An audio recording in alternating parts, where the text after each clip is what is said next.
Penguin पानी के नीचे उड़ने के लिए विकसित हुए। ज्यादातर पक्षियों की हड्डियां खोखली और हवा से भरी होती हैं, जो उन्हें उड़ान के लिए हल्का रहने में मदद करती हैं। पेंगुइन ने इसके बजाय ठोस हड्डियों के साथ अनुकूलन किया।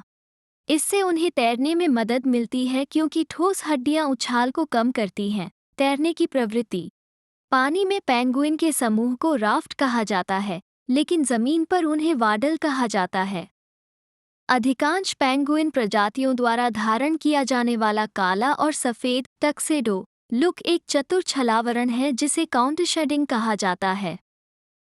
तैरते समय उनकी पीठ पर मौजूद काला रंग उन्हें ऊपर से देखने वाले शिकारियों से समुद्र के अंधेरे में घुलने मिलने में मदद करता है। जब शिकारियों को नीचे से देखा जाता है तो उनके सफ़ेद पेट उन्हें समुद्र की चमकदार सतह के साथ घुलने मिलने में मदद करते हैं। पेंगुइन कई कारणों से एक साथ इकट्ठे होते हैं। यह व्यवहार इन पक्षियों को शिकारियों से खुद को बचाने में मदद करता है। ठंडे आवासों में झुंड में रहने से पेंगुइन को गर्मी बनाए रखने में मदद मिलती है। पेंगुइन पानी के नीचे उड़ने के लिए विकसित हुए। पेंगुइन के मोटे पंख ही एकमात्र तरीका नहीं है जिससे ये पक्षी गर्म रहता है। इसकी पूंछ के आधार के पास एक ग्रंथि जलरोधी तेल प्रदान करती है। पेंगुइन हर दिन कई घंटे अपने पंखों को इस तेल से ढकने में बिताते हैं और तैरने से पहले इस काम पर विशेष ध्यान देते हैं। पेंगुइन कई स्थानों और आवासों में रहते हैं। आप इन्हें अंटार्कटिका और अंटार्कटिक द्वीपों, इक्वाडोर के तट से दूर गैलापागोस द्वीप समूह, दक्षिण अफ्रीका, न्यूजीलैंड, ऑस्ट्रेलिया, पेरू और चिली में पा सकते हैं। कई लोकप्रिय अवकाश कार्टूनों के विपरीत, आप जंगल में पेंगुइन और ध्रुवीय भालू को एक साथ कभी नहीं देखेंगे। ऐसा इसलिए है क्योंकि पेंगुइन भूमध्य रेखा के दक्षिण में रहते हैं जबकि ध्रुवीय भालू भूमध्य रेखा के उत्तर में आर्कटिक में रहते हैं। पेंगुइन के पैर लंबी दूरी तक चलने के लिए अनुकूलित होते हैं। पेंगुइन की कुछ प्रजातियां अपने प्रजनन स्थलों तक पहुंचने के लिए समुद्री बर्फ पर लगभग 60 मील तक चल सकती हैं। पेंगुइन के पैर भी तैरते समय पक्षियों को दिशा बदलने में मदद करने के लिए अनुकूलित होते हैं।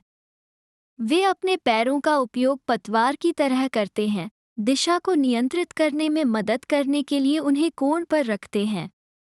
कई नर पेंगुइन मादा पेंगुइन को लुभाने के लिए उन्हें पत्थर उपहार में देते हैं।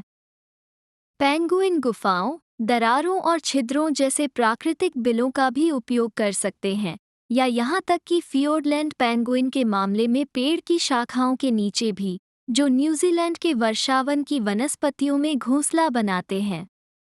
छोटे पेंगुइन के बिल केवल नर द्वारा बनाए जाते हैं। मूलतः उत्तर, पेंगुइन एकमात्र ऐसा पक्षी क्यों है जो उड़ नहीं सकता और तैर सकता है वे नहीं हैं। उड़ान रहित जलकाग, विकिपीडिया गैलापागोस में रहता है। पेंगुइन की तरह, जो मुख्य रूप से अंटार्कटिका, दक्षिणी ध्रुव, कोई ध्रुवीय भालू नहीं, में रहते हैं, इस प्रकार के जलकाग अपना भोजन पकड़ने के लिए तैरते हैं। पेंगुइन पानी में जीवन के लिए अनुकूलित हैं और उनके उड़ने में असमर्थ पंख शानदार फ्लिपर बनाते हैं। वे कुशल तैराक हैं और जब वे पानी में सरकते हैं तो उड़ते हुए पक्षियों की तरह दिखते हैं। उनके पंखों में हवा की एक परत होती है जो उछाल सुनिश्चित करती है और ठंडे पानी में इंसुलेशन प्रदान करती है। हालांकि सभी पेंगुइन प्रजातियां दक्षिणी गोलार्ध की मूल निवासी हैं, लेकिन ये केवल अंटार्कटिक जैसे ठंडे मौसम में ही नहीं पाई जाती। वास्तव में, पेंगुइन की कुछ प्रजातियों में अब केवल कुछ ही दक्षिण में रहती हैं। कई प्रजातियां शीतोष्ण क्षेत्र में पाई जाती हैं और एक प्रजाति गैलापागोस पेंगुइन भूमध्य रेखा के पास रहती है। आज के लिए बस इतना ही। वीडियो अच्छा लगा है तो एक लाइक, सब्सक्राइब और एक प्यारा सा कमेंट कर देना।